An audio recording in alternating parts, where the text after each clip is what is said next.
ಇವನ ಹೆಸರು ರಮೇಶ್ ಅಂತ. 46 ವರ್ಷದ ಅಂಕಲ್. ಚಿಕ್ಕಬಳ್ಳಾಪುರ ಜಿಲ್ಲೆ ಬಾಗೇಪಲ್ಲಿ ಮೂಲದ ರಮೇಶ್ಗೆ ಮದುವೆ ಆಗಿದೆ. ಹೆಂಡತಿ ಬದುಕಿದ್ದಾಳೆ. ಆದರೂ ಚಿಕ್ಕಬಳ್ಳಾಪುರ ಮೂಲದ 20 ವರ್ಷದ ಯುವತಿಯನ್ನು ಪುಸಲಾಯಿಸಿ ಆಕೆಗೆ ಪ್ರೀತಿ, ಪ್ರೇಮ, ಪ್ರಣಯದ ರುಚಿ ಹತ್ತಿಸಿ ಆಕೆಯನ್ನು ಕರೆದುಕೊಂಡು ನಾಪತ್ತೆಯಾಗಿದ್ದ. ಕೊನೆಗೆ ಯುವತಿಯ ಮನೆಯವರು ಚಿಕ್ಕಬಳ್ಳಾಪುರ ಮಹಿಳಾ ಪೊಲೀಸ್ ಠಾಣೆಗೆ ದೂರು ನೀಡಿದ್ರು. ಪೊಲೀಸರು ಜೋಡಿಯನ್ನು ಠಾಣೆಗೆ ಕರೆಸಿದ್ರು. ಪೊಲೀಸ್ ಠಾಣೆಗೆ ರಮೇಶ್ ಪತ್ನಿ ಸಹ ಆಗಮಿಸಿದ್ಲು. ಪತ್ನಿಯನ್ನು ನೋಡುತ್ತಿದ್ದಂತೆ ರಮೇಶ್ ಪತ್ನಿ ಜೊತೆ ಹೋಗುವುದಾಗಿ ಹೇಳಿ ಜೂಟಾಗಿದ್ದಾನೆ.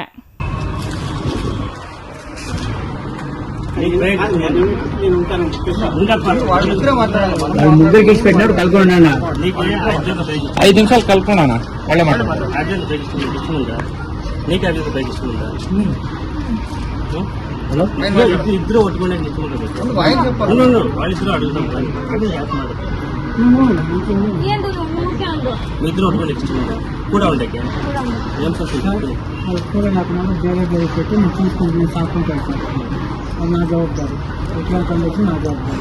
ఈ పోతే ఎట్లా చెప్తాను పొద్దున ముందుగా ఎట్లా వచ్చింది అదే మాట సార్. మీకు రాసిస్తాను సార్, నేను కాలంలో రాసిస్తాను సార్. అగ్రిమెంట్ కానీ రాసిస్తాను. దాని జవాబారు నా దేవుని తప్పైనా ఇంకా వేరే చేసి నేను చూసుకుంటాను. నేను చెప్పేది ఫస్ట్ 100 ಜನಕ್ಕೆ అస్తాకి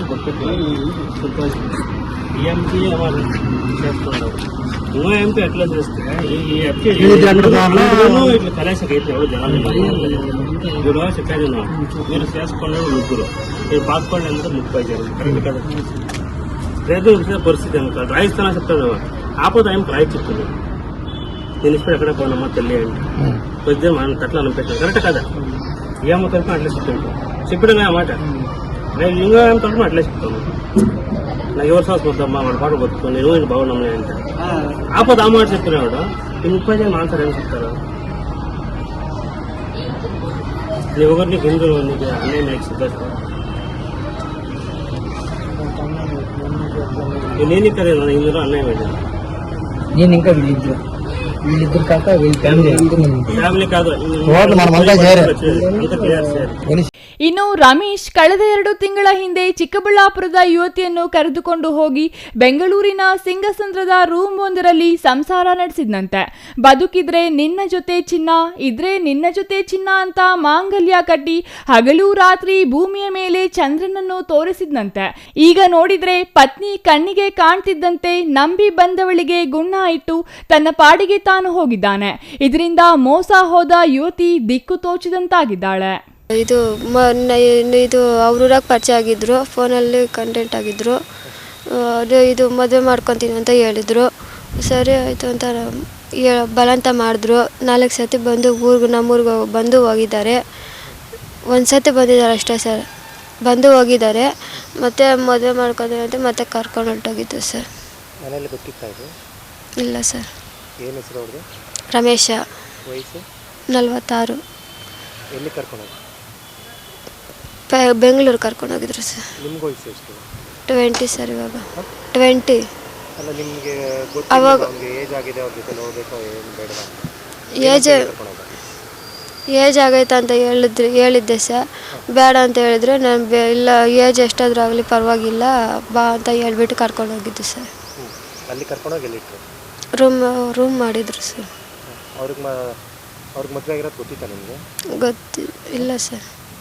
ಏನಂತ ಹೇಳಿದ್ರಾ? ಹೆಂಡತಿ ಜೊತೆ ಇದ್ದಾರಾ ಅಥವಾ ಅವ್ರ ಹೆಂಡತಿ ಜೊತೆನೇ ಇರಲಿಲ್ಲಂತೆ ಸರ್. ಗೊತ್ತಿಲ್ಲ ಸರ್.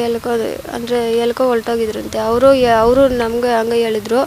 ಇಲ್ಲ ಎಲ್ಕೋ ನನಗೂ ಗೊತ್ತಿಲ್ಲ, ನಿನ್ನ ಜೊತೆನೇ ಇದ್ದಾರೆ ಅಂತ ಅವ್ರು ನಮ್ಮನ್ನು ಬೈದರು ಸರ್. ನನ್ನ ಜೊತೆನೇ ಇರಲಿಲ್ಲ ಸರ್ ಅವರು. ಮದುವೆಗೆ ಎಷ್ಟು ವರ್ಷ ಆಗುತ್ತೆ? ಅವ್ರಿಗೆ 14 ವರ್ಷ ಏನಾಗೈತೆ ಸರ್ ಮದುವೆ. 14 ವರ್ಷ ಏನಾಗೈತೆ ಸರ್ ಮದುವೆ ಆಗಿ. ಅವ್ರಿಗೆ ಮಕ್ಕಳಿಲ್ಲ ಸರ್. ಅವ್ರು ಎಲ್ಲಿದ್ದಾರೋ ಗೊತ್ತಿಲ್ಲ ಸರ್. ಬೆಂಗಳೂರಲ್ಲಿ ಇದ್ದದು, ಏರಿಯಾ ಗೊತ್ತಿಲ್ಲ. ಏನು ಕೆಲಸ ಮಾಡ್ತಿಲ್ಲ? ಅವು ಇಬ್ಬರು ಟೈಲರಿಂಗ್ ಮಾಡ್ತಾರೆ ಸರ್. ಟೈಲರಿಂಗು. ನೀನು ಕರ್ಕೊಂಡೋಗಿ ಮನೆ ಎಲ್ಲಿ ಮಾಡಿದ್ದು? ಸಿಂಗಸಂದ್ರ. 2 ತಿಂಗಳು ಇಟ್ಕೊಂಡಿದ್ರು ಸರ್. 2 ತಿಂಗಳು. ಈಗ ಮೊನ್ನೆ ಏಪ್ರಿಲಲ್ಲಿ ಕಳಿಸ್ಬಿಟ್ಟಿದ್ರು ಸರ್. ಏಪ್ರಿಲ್ 15ನೇ ತಾರೀಕು. ಯಾಕೆ? ಮಾವಾಗೆ ಹುಷಾರಿಲ್ಲ ಅಂತ ಹೋದರು. ಹೋಗ್ಮೇಲೆ ಸೋಮವಾರ ಹೋಗಿದ್ರು. ಮತ್ತು ಸೋಮವಾರ ನೈಟ್ ಬಂದಿದ್ದರು, ಮಂಗಳವಾರ ಇದ್ದರು ಸರ್. ಮತ್ತು ಬುಧವಾರ ಬೆಳಗ್ಗೆ ಹೋದರು.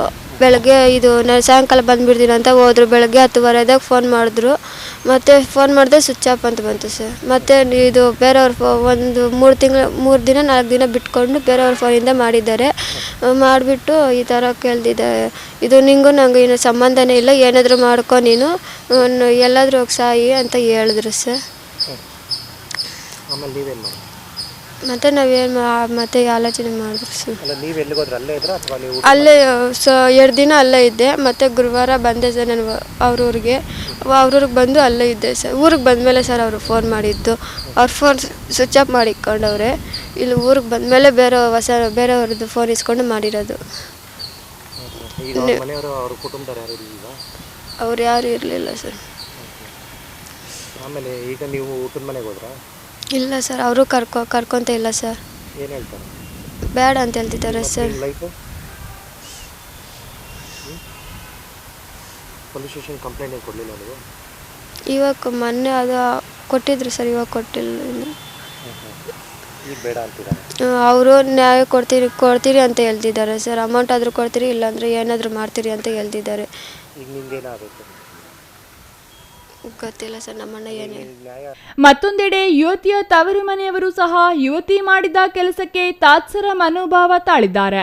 ಆಕೆ ಮಾಡಿದ ಘನಂದಾರಿ ಕೆಲಸದಿಂದ ಮಾನ ಮರ್ಯಾದೆ ಹೋಗಿದೆ, ಎಲ್ಲಾದರೂ ಹೋಗಲಿ ಬಿಡು ಅಂತ ಹತಾಶರಾಗಿದ್ದಾರೆ. ಸದ್ಯಕ್ಕೆ ನೊಂದ ಯುವತಿ ಸಖಿ ಕೇಂದ್ರದಲ್ಲಿ ಆಶ್ರಯ ಪಡೆಯುತ್ತಿದ್ದಾಳೆ. Thoudanahalli Ramesh, CTV news, Chikkaballapur.